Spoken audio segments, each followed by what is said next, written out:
family. In today's episode, I will be sharing with you how I thrifted this dining room.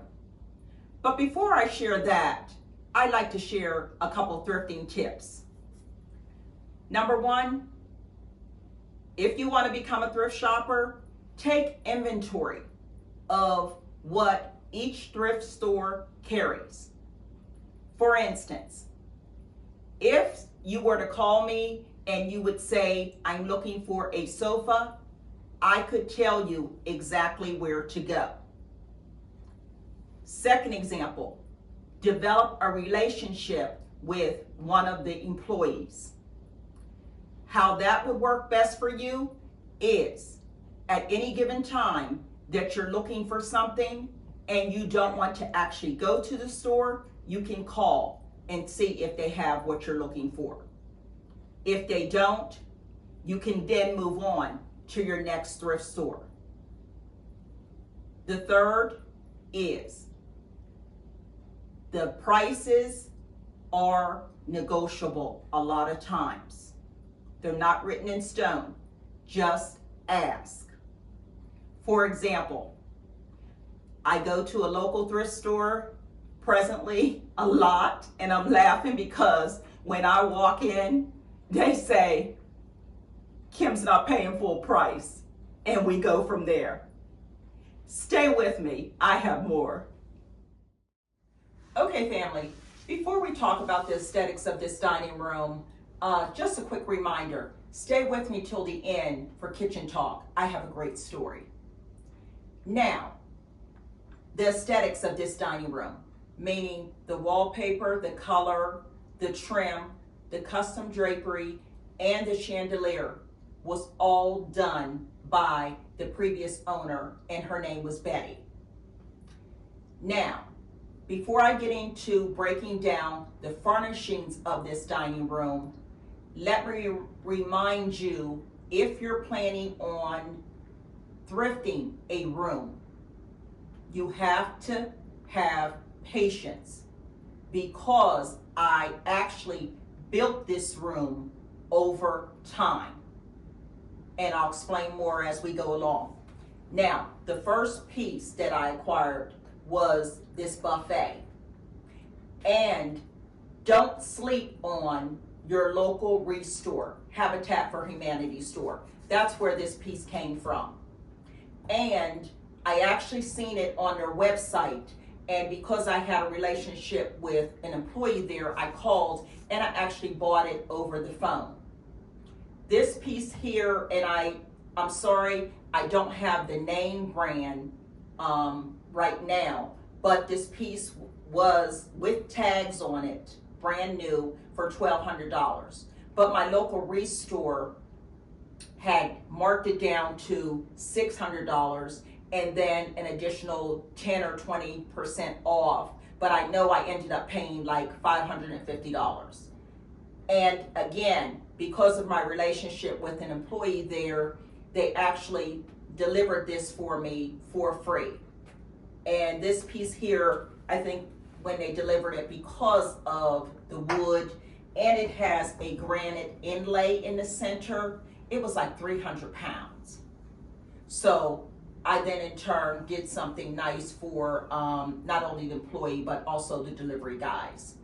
And I love this piece. I can pull out both sides if I want to use it as a serving station, and I can then also, there's electric there, and I can plug it in to keep items warm on both sides. And then of course I can use the middle. Now, most of the times I don't use it as a serving station, but of course for the storage I use. And on the top I have table runners. In the middle, I have napkins and tablecloths. It's full. And I love this piece. Now, let's talk about, I had this piece, keep in mind, I had this piece, and maybe about a year later, I then acquired my table. This table actually came from a local consignment store. This table I paid $500 for, but And knowing your name brands, the table is actually a Pottery Barn table. So in talking with my local consignment store owner, she said, hey, you know that table? And I said, I know Pottery Barn. And she told me the table was worth $2,500 had I got it at Pottery Barn. Now, I will say this, it did and it does have scratches on the glass, but no cracks or anything like that, and everything else was in mint condition, and I'm glad that I snagged it. Okay? Now, in chairs, as you'll see, I had some chairs previously to these chairs that I have now, and those chairs I actually called a local consignment store, and it took about a year or even more for me to get those chairs. I kept watching and looking, and I didn't see what I wanted. Finally, I called a local consignment furniture store, told the owner what I was looking for, and she said, we actually got X amount of chairs from a local resort. I think they're exactly what you want. I went up and I actually paid $12 each for 6 chairs, and I paid $72 for all 6. And to present day, I actually use those downstairs now. And I purchased these chairs from At Home, and I think they were $500 some, and then take additional 15 or 20% off. And I love the look of these chairs. Now, generally speaking, I don't go out and pay full price for pictures. Let me tell you what I did. This picture here actually came from a local consignment store that was closing. I paid only for the frame, the whole complete thing, and you can see that it's matted and it's glass. I paid $10. The mirror on that wall, I actually paid $100. And it's heavy, it's quality, and I'll have it for years to come.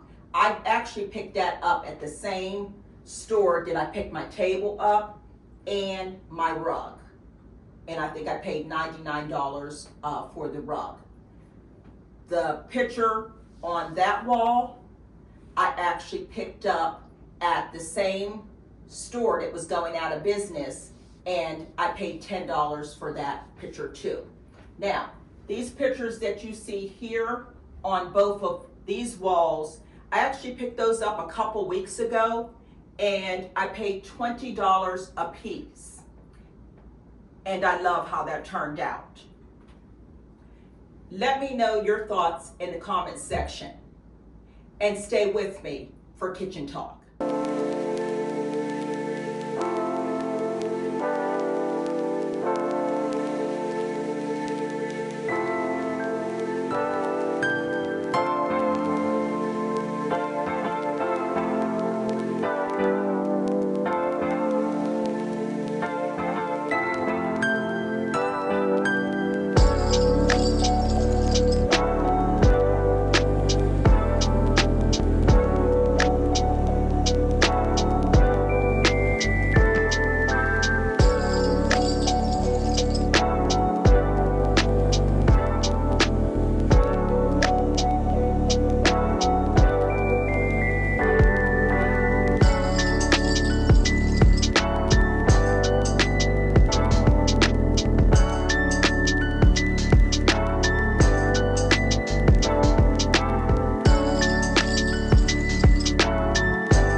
share a story of how Betty and I formed a relationship the last 2 months of her life. Now, Betty and I didn't get to know each other prior to us buying the home, but my neighbor informed me that she was suffering from a bacterial infection that I also fought, and that was C. diff. So I asked my neighbor, would it be okay that I would send her a card? And she said, sure. So I sent her a card, but I wrote a note inside the card, and I left my phone number, put my phone number in. About a week later, Betty called me, and she said, Kim, she said, when I got your card and read your letter, she said, I cried. She said, you don't know me. And she said it again. She said, you don't know me. And I said, oh, Betty, I said, I didn't mean for you to cry. I said, you're right, I don't know you. I said, but I too have fought C. diff, and that's the reason why I reached out. And she and I just chit-chatted for a couple minutes, and then we hung up. So about a day or two later, I get another phone call from Betty, and she started off saying, Kim, that was so kind of you to send a card. She said, but you didn't know me. You don't know me. And I said, Betty, I said, let me tell you my backstory. I said, and then this is gonna make real good sense to you. And I said, Betty, I didn't come from one, but I came from two parents that had never met a stranger. They'll love you to death and give you the shirt off their backs. I said, and then they created me. And we both laughed, and she said, oh no. I said, I said, Betty, I fought C. diff some years ago, so I know what you were going through.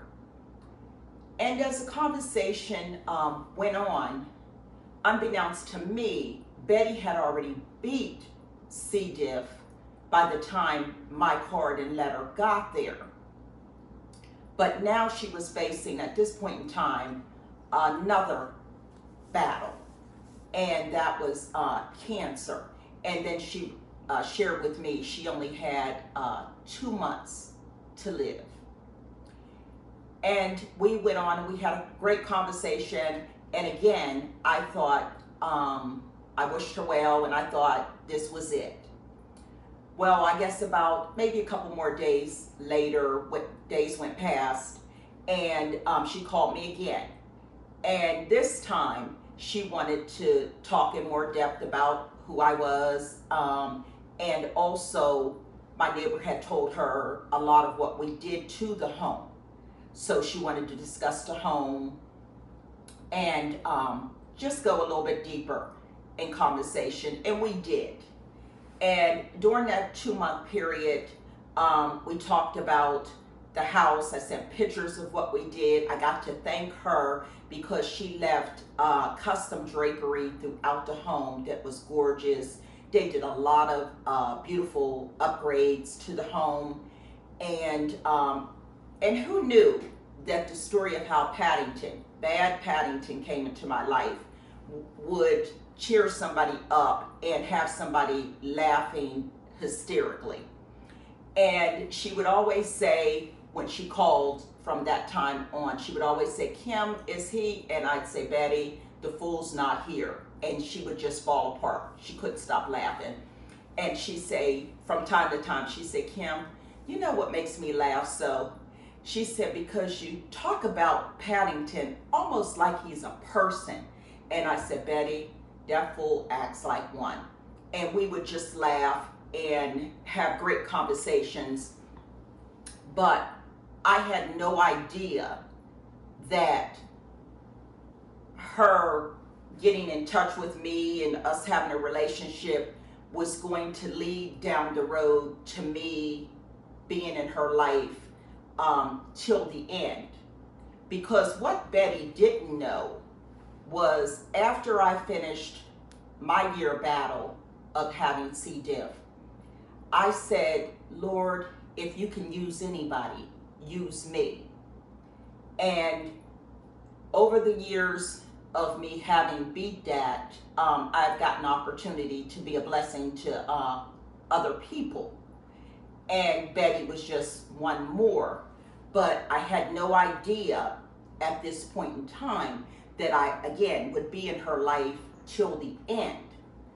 One other thing Betty didn't know was you can take everything I have and I won't blink an eye. But when God calls my family and friends home, that's a whole different ballgame for me. I grieve, and I grieve hard. And I wasn't sure that I could go to the end with Betty. But my husband just reminded me to stay in position.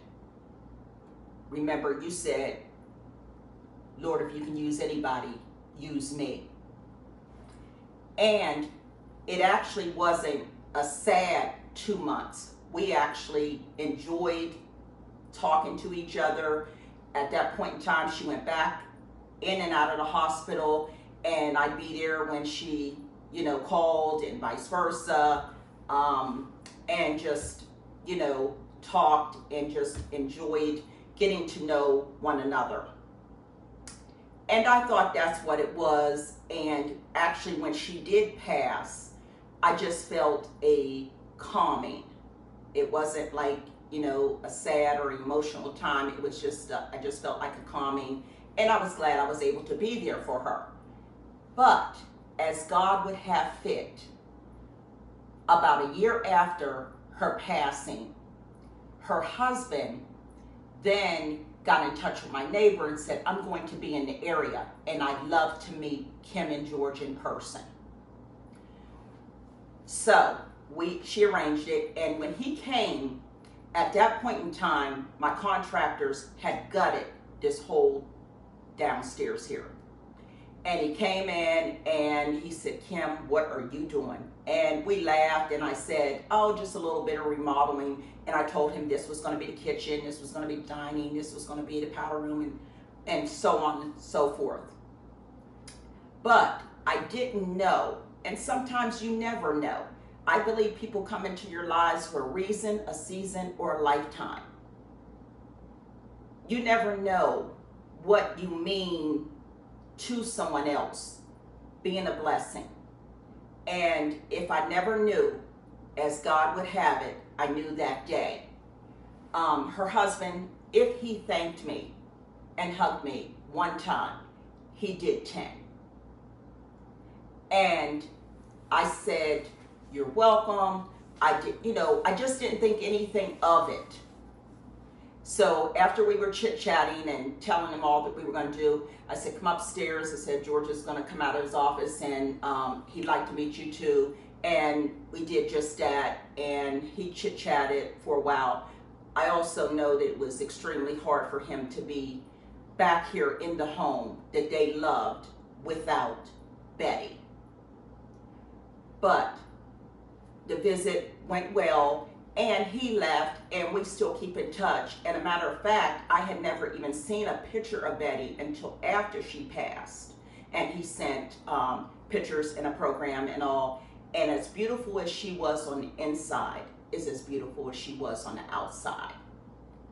Although it was a short time period of getting to know her, I'm glad I got to know her, and I'm glad I got to be a blessing to her.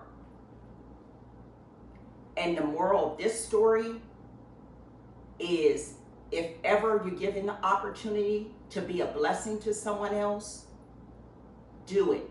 Because as much as they thought I was a blessing to them, she was also a blessing to me, and I'll never forget her. So until next time, be blessed.